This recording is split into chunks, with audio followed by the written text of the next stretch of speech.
willkommen in meiner Küche. Zurzeit gibt es so viele Pfifferlinge und ich dachte, frische Pfifferlinge mit Kartoffelgnocchi, das ist doch bestimmt ein Essen, das jeden Cent wert ist. Man kann die Gnocchi natürlich fertig kaufen, man kann sie aber auch selber machen, vor allem wenn man kein Weizenmehl zu sich nehmen möchte. Dazu kocht man ein gutes Kilo Kartoffeln weich. Am besten nimmt man eine mittelfest kochende Sorte.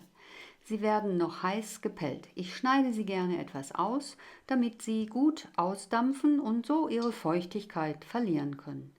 Man kann sie auch auf ein Backblech geben und für 10 Minuten in den heißen Ofen schieben, dann verlieren sie noch mehr Feuchtigkeit. Zwingend notwendig ist das aber nicht. Im nächsten Arbeitsschritt werden die Kartoffeln durch eine Kartoffelpresse gedrückt, was ein klein wenig Kraft erfordert. Besser, man füllt die Presse nicht komplett mit Kartoffeln auf. Die durchgedrückten Kartoffeln müssen dann noch einmal durchgedrückt werden. Dazu kippt man die Masse zurück auf das Backblech und jetzt kann man die Presse ruhig mit den Kartoffeln ganz auffüllen. Sie lassen sich ganz einfach durchpressen. Wer genau hinschaut, kann sehen, dass meine Schüssel auf einer Waage steht. Das ist wichtig, denn man sollte das genaue Gewicht der Kartoffelmasse kennen. Ich hatte 1035 Gramm Kartoffeln. Pro 500 Gramm gebe ich ein Eigelb dazu, hier allerdings nur 2 Eigelb. Des Weiteren 1% Salz, was guten 10 Gramm Salz entspricht, und dieses wiege ich entsprechend ab. Salz und Eigelb werden zu den durchgepressten Kartoffeln gegeben und untergerührt, bis sie sich schön gleichmäßig darin verteilt haben. Jetzt kann man auch schon einen großen Topf Wasser zum Kochen der Gnocchi aufstellen. Das Wasser wird natürlich gesalzen. Hier habe ich 103 Gramm Butter ausgelassen, bis sie braun wird. Bei diesem Vorgang schäumt sie zunächst auf und das Wasser im Fett verdampft, was ziemlich knistert. Dann rösten die Milchzuckeranteile im Fett und das ist genau der Moment, wenn die Butter vom Herd genommen werden muss und zu den Kartoffeln geschüttet wird. Auch die Butter wird untergerührt. Zum Schluss muss jetzt nur noch das Mehl untergerührt werden. Dazu habe ich jeweils 10% Kartoffelmehl, 10% Dinkelmehl und 10% Maisstärke abgewogen. Da in den Kartoffeln bereits die Eigelbe und die Butter gut verteilt sind, geht das ganz einfach und relativ schnell.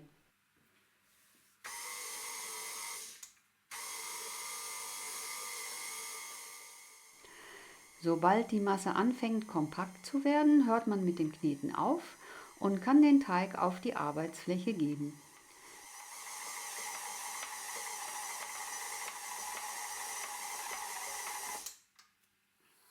Dort drücke ich den Teig mit den Händen zu einem Kloß zusammen und teile ihn in 4 Teile. Ein Viertel bearbeite ich, bis ich eine längliche Rolle erhalte, die ich der Länge nach durchschneide und weiter so lange rolle, bis ich einen Strang von vielleicht 2 bis 3 cm Durchmesser erhalte. Mit einer Teigkarte werden nun Gnocchis der gewünschten Größe geschnitten. Das Wasser ist mittlerweile heiß genug, was man an den Luftbläschen am Topfboden erkennen kann. Mit einer Schaumkelle werden die Gnocchis in das Wasser gegeben, wo sie unter dem Siedepunkt gar ziehen können. Sie sind fertig, wenn sie nach oben kommen, was bei mir nach gefühlten 3 Minuten der Fall war.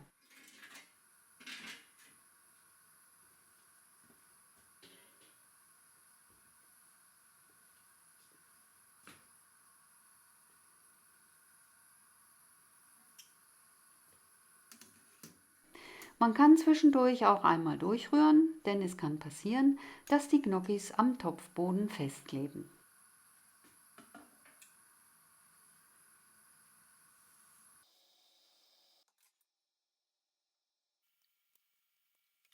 Hier nehme ich sie aus dem Wasser und gebe sie in ein Sieb und schrecke sie anschließend mit kaltem Wasser ab, was ich nicht zeige. Danach gebe ich sie auf diesen Kuchendraht, damit sie dort auskühlen können. Wenn man eine große Menge auf Vorrat zum Einfrieren macht, gibt man sie abgekühlt, so wie sie sind, zum schnellen Einfrieren in den Tiefkühler.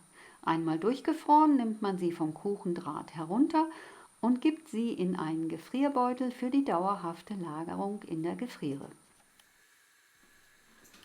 Jetzt geht es an die Zubereitung der Pfifferlinge. In einer Pfanne lasse ich zunächst etwas Butter braun werden und gebe eine in Würfel geschnittene mittelgroße Zwiebel dazu, die ich etwas anschwitzen lasse, ohne dass sie Farbe nimmt. Wenn sie fertig ist, wird die Pfanne vom Herd genommen und die Pfifferlinge werden geputzt. Grundsätzlich kaufe ich immer nur Pfifferlinge, die ordentlich sauber aussehen. Trotzdem müssen sie gereinigt werden, da sie aus dem Wald kommen. Dazu gebe ich sie in eine Schüssel und gebe einen guten Esslöffel Mehl dazu. Alles schüttle ich vorsichtig durch und gebe dann sofort Wasser in die Schüssel. Verunreinigungen setzen sich am Mehl fest und jetzt rühre ich wie gezeigt diese Mehl-Wasser-Pilz-Mischung durch. Das Sieb wird gereinigt, dann kommt die Mischung zurück ins Sieb und wird unter fließendem Wasser abgespült, wobei das Mehl und damit alle Verunreinigungen weggespült werden.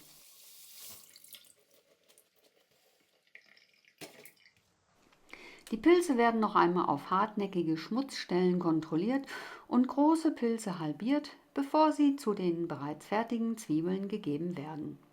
Pilze sollen nicht im Wasser stehen, deswegen ist es wichtig, schnell zu arbeiten und die Zwiebeln auch schon fertig zu haben.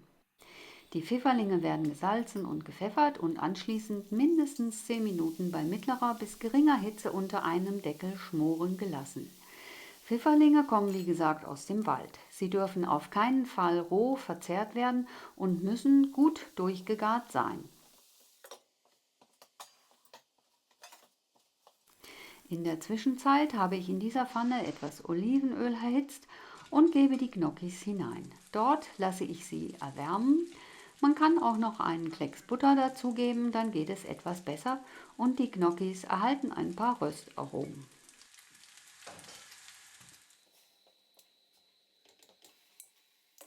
Hier habe ich ca. 80 Gramm geschlagene Sahne, die zu den Pilzen kommt.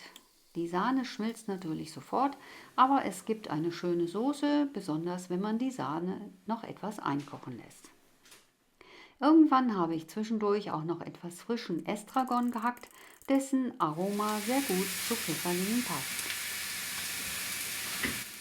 Die Gnocchis sind fertig und können auf dem vorgewärmten Teller angerichtet werden. Dazu kommen die Pfifferlinge. Obendrauf gibt es noch einen Tuff Sahne und wer Lust hat, gibt auch noch eine kleine Garnitur oben auf. Dazu reicht man am besten auch noch einen grünen Salat und dann kann endlich gegessen werden. Hier ist noch die Zutatenliste. Ich gebe für die Gnocchi auch die Prozentangaben dazu, da ihr so die Möglichkeit habt, jede beliebige Menge zu kochen und trotzdem immer das gleiche Resultat zu erzielen. Im Grunde genommen sind diese Angaben viel genauer und vielseitiger, auch wenn sie auf den ersten Blick etwas umständlich erscheinen. Gnocchis auf Vorrat: 1000 Gramm gekochte Kartoffeln, 2 Eigelb, pro 500 Gramm Kartoffeln ein Eigelb, 10 Gramm Salz, gleich 1% bezogen auf die Kartoffelmenge, 100 Gramm Nussbutter gleich 10% bezogen auf die Kartoffeln, 100 Gramm Kartoffelmehl dito, 100 Gramm Dinkelmehl ebenso, 100 Gramm Maisstärke ebenso. Pfifferlingsbeilage für 2 Personen: 150 Gramm Pfifferlinge, eine mittelgroße Zwiebel, Salz, Pfeffer, ca. 80 Gramm Sahne, 32% Fett, Estragon und Sahne zum Garnieren. Viel Spaß beim Nachkochen und wie immer guten Appetit!